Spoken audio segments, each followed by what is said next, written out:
வணக்கம். ஆலங்குடி சோமு.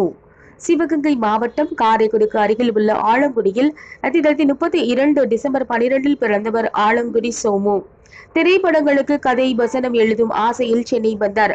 இவரது நண்பரும் கவிஞருமான புரட்சிதாசன் இவரை சினிமா தயாரிப்பாளர் சின்னப்பா தேவரிடம் அறிமுகம் செய்து வைத்தார். அவர் யானைப்பாகன் திரைப்படத்தில் பாடல் எழுத சோமுவுக்கு வாய்ப்பளித்தார். ஆம்பளைக்கு பொம்பளைக்கும் அவசியம்தான் என்று அந்த பாடல் ராகவன் ஈஸ்வரி குரலில் பிரபலமானது. தொடர்ந்து இரவும் வரும் பகலும் வரும், மலருக்கு தென்றல் பகையானால், ஆடலுடன் பாடலை கேட்டு, துள்ளுவதோ இளமை, செவ்வந்தி பூ முடிச்சு சின்னக்கா உள்ளிட்ட பல தில்லிசை பாடல்களையும் எழுதினார்.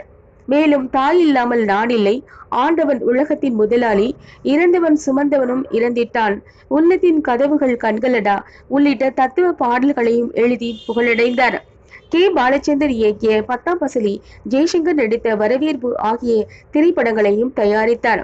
200க்கும் மேற்பட்ட பாடல்களை எழுதிய இவர் தமிழக அரசின் கலைமாமணி உள்ளிட்ட விருதுகளையும் பெற்றார்.